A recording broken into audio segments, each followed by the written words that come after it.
What if the secret to mastering your hunger wasn't about dieting, but rather understanding your body? Join me in this video as I share 8 steps to help you feel in control, feel less deprived, stop overeating, and build a healthier relationship with food. Let's go. All right, so in today's video, I'm going to give you 8 actionable steps that you can start implementing like right now, and you're going to start to master your hunger and feel like a total boss when it comes to how you're showing up in that relationship with food and beginning to build the self-trust with yourself. So step number 1 is obviously going to be awareness. So I just did a video all on noticing the different types of hunger. I explained 6 different types of hunger. There are a few more, but I stuck to the 6 main ones. You can check out that video after. It's going to be linked in the comments below. But having an awareness to which type of hunger you're showing up in, and coming from a place, obviously, as much as humanly possible, from a place of non-judgment, is going to be huge. Because the minute we begin to shame ourselves, we start to make different decisions. Some actionable steps you can do practicing and implementing this awareness strategy would be to ask yourself which hunger you are showing up in. And I would also invite you to tap into the physiological sensations you're feeling in your body, as well as the mind chatter in your mind. You can rate your hunger score from 1 to 10, 1 being not very hungry, 10 being like, I'm so hungry I could eat a whole horse. You could just go to town and just feel like you're a bottomless pit. And so really rating where you are, as well as rating what you're feeling in your body and what you're feeling and saying to yourself in your mind. Ways you can do this is journal it out. I honestly believe keeping track of a journal will give you tremendous data to come back to and to understand certain patterns. For women, it's really important that around our cycles, like the week before our menstruation starts, we will naturally be more hungry. Like, I joke around saying that my body is just preparing for impending death. So we are naturally going to be craving a lot more food because our body is brilliantly designed in order to help us navigate what's about to happen. And so just having this awareness, like, oh, where am I in my cycle? Oh, that's where I'm in my cycle. This makes sense to why I'm eating this. And just having this awareness is going to help you tremendously through and through. Step number 2 would be to practice mindfulness. What does that look like? It looks like really slowing down and trying to be in the present moment. And so if you're noticing that you're falling into habitual hunger or social hunger, or actually any of the hungers, but if you start to slow yourself down to understand, right? You have the awareness of what kind of hunger you're in and what you're feeling in your body and what you're saying in your mind, and you're just having this awareness. Now we slow it down to actually be present and enjoy the food without guilting or shaming ourselves, which again causes nothing more than stress to your nervous system. What we actually want to do is we want to be more intentional with our bites. So we want to chew. A lot of people were just inhaling. And so when you start to practice this mindfulness eating, the trick is you take a small bite. Let's say you're using your fork. You take your food off of the fork, you place your fork down, and you intentionally chew your food. Paying attention to like any flavors and like what that feels like as you're eating it, because sometimes we eat food not realizing that it doesn't necessarily taste as good as we thought it would, and then we still continue to eat it. And so this is really like you're giving yourself this experience to be mindful, be in the present moment with it, and just observing all the things happening around and within you. Ways that you can practice this as well is make sure that you're not distracting yourself with other things. That could be like scrolling through your social media, or, being on your laptop or watching TV. We really just want to eliminate as much distractions as possible so that we can allow ourselves the moments to pause and really reflect where we are in this journey. And so you might have started out feeling like you were so hungry, but by slowing things down and being really intentional and having no distractions around, you might realize that you get halfway through your plate and you're actually starting to feel satiated. You're actually starting to feel full. And so this will give you that little moment to not push that envelope and then feel like you're overfull because you consumed extra bites that your body actually didn't want to have. Let's be more intentional at slowing down. Everything else is already so fast. So can we take a moment to have a moment? Step number 3 is to really just pay attention to which hunger you're showing up in. Are you showing up from a physical body hunger, or are you showing up more in a mind-based hunger? When you start to pay attention to which hunger you're showing up in, you can determine what you decide to do next. So if you're coming from a body hunger, that means that your body is really searching for the nutrients it needs to fuel itself so it can continue to do what is required of it for the rest of the day. But if you're coming from a mind-based hunger, then there could be other tools that you could start to implement. So if you're feeling bored, maybe you pick up a book, or you start a new hobby, or you change the environment, meaning sometimes just being in that certain environment is going to trigger certain things. You know that you're in a mind-based hunger when you're opening the cupboards and then shutting them. You're opening the fridge and then shutting them, and you just continue to do that. I would just change the environment. I would go for a walk, or go call a friend, or go for a ride. Like, you're looking at trying to see different ways on how you can show up for yourself, and you're going to see that whatever emotional response you're in, be that stress, boredom, fatigue, loneliness, when you start to resource yourself with other things than just food, because the truth of the matter is, if you try to feed an emotional need with food, you're going to feel like you're starving. Whereas if you feed an emotional need with something it needs, that's not necessarily food, you will feel nourished. And so if you're feeling lonely, go and connect with a friend. Or if you're feeling bored, go and connect with yourself, and allow yourself the space to really just get to know where you are. Because the truth of the matter is, these are all habits. You've been probably showing up like this forever. Food is a hot topic.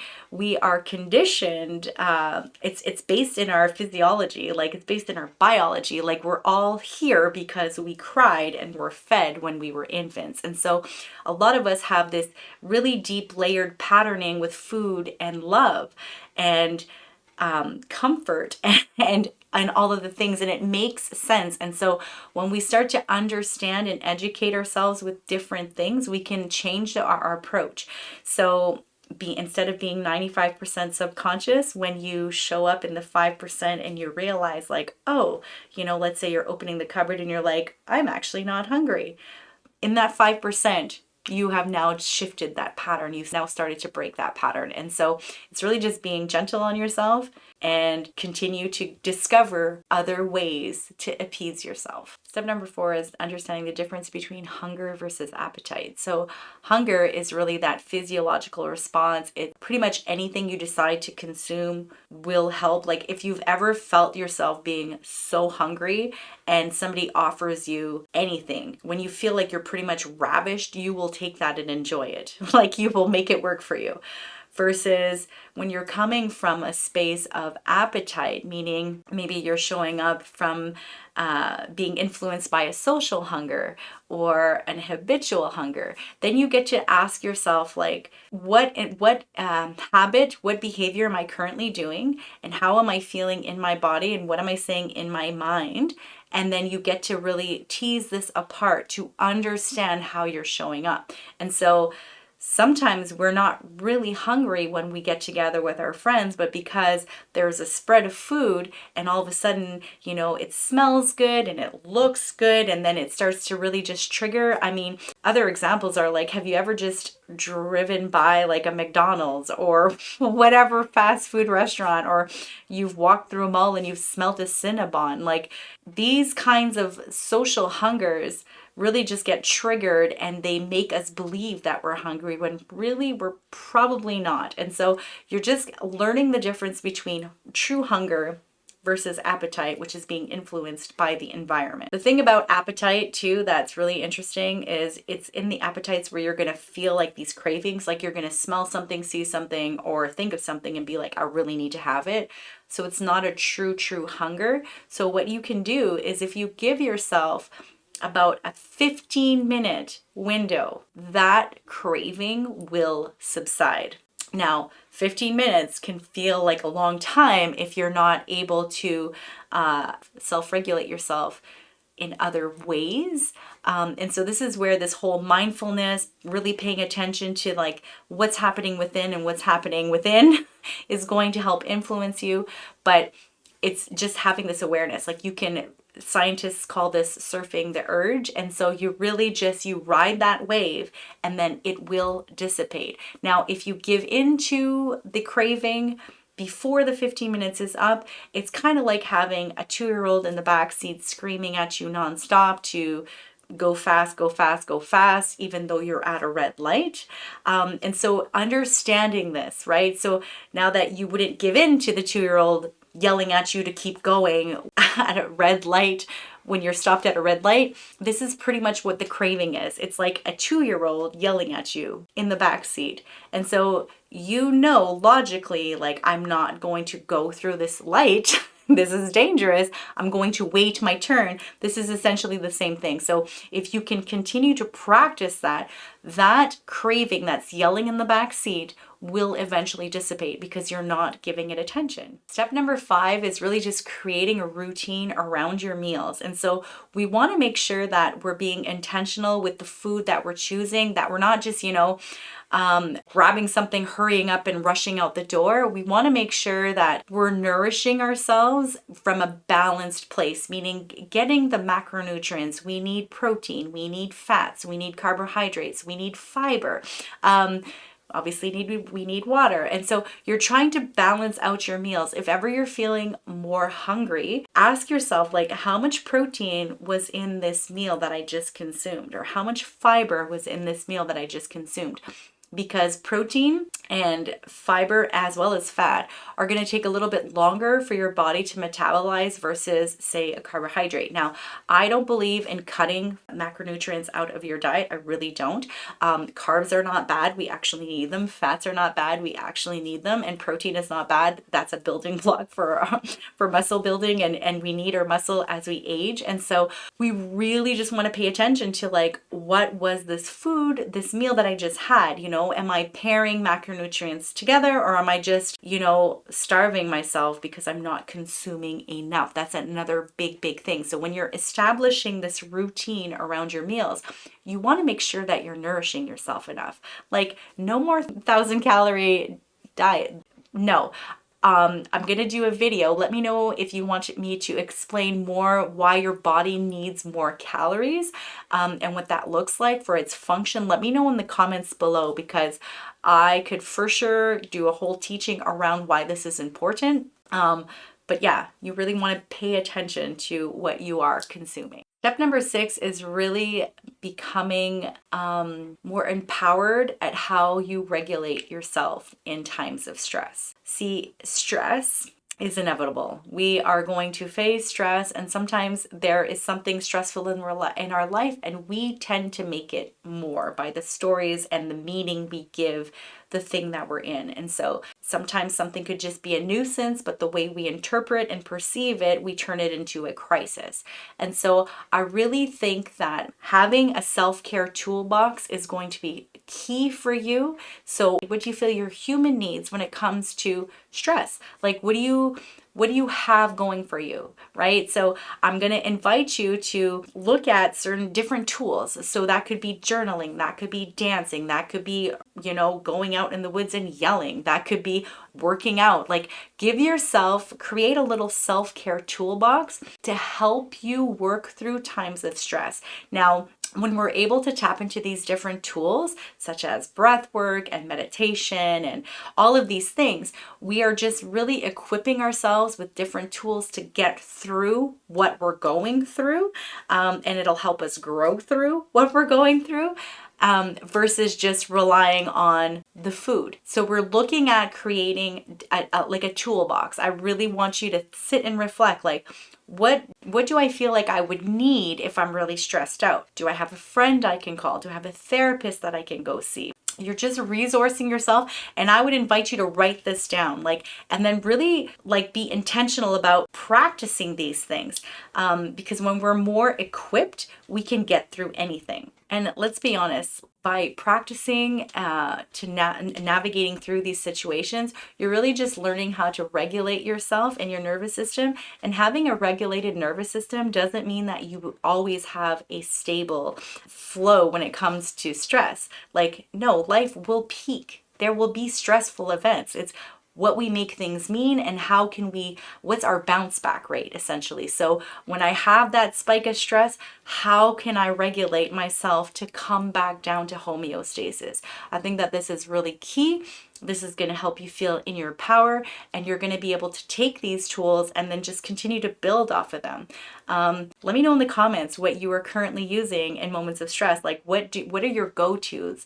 And it could be eating a chocolate cake, amazing, but let's start reflecting on different things, because these are the things that are really helping us care for our human.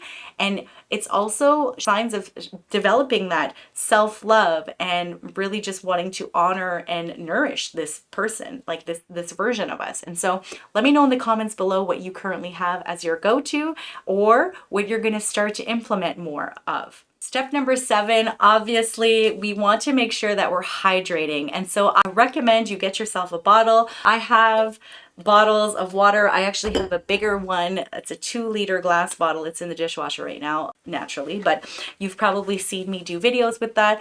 I feel like when it's visible, I can see it and I will drink it, because out of sight, out of mind. And we want to make sure that we're staying hydrated. When we're hydrated, you're going to see that these cravings tend to go down as well. And so you really want to make sure you're hydrating yourself so that you just don't get dehydrated. Ain't nobody got time for that. I'm gonna have some water right now.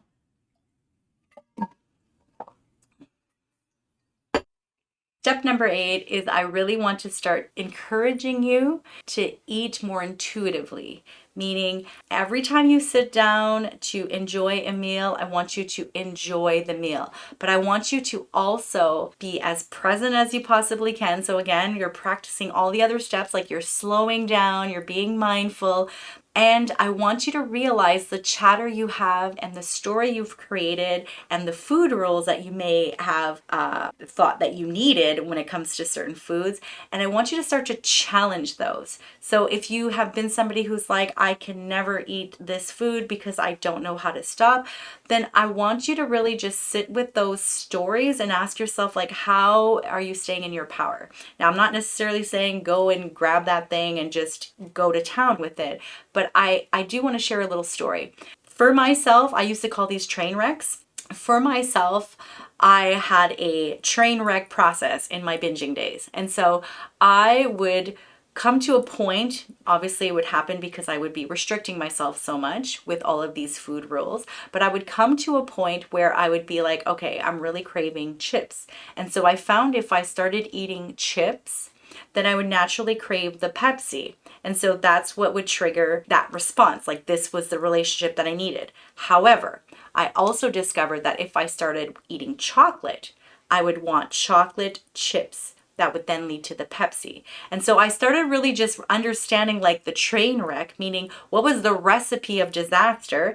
Could I drink just a Pepsi? Yes, I could drink just a Pepsi and not need the chips or the chocolate. And so I started to really just understand intuitively what was happening with my body and my mind and the relationship that I had, and paying attention to what rules have you associated to certain foods, and then explore why. And so, yes, there was a time that I actually had to cut out chips, right? Let's be honest. I mean, it's not completely nourishing, but they do feel good emotionally to eat.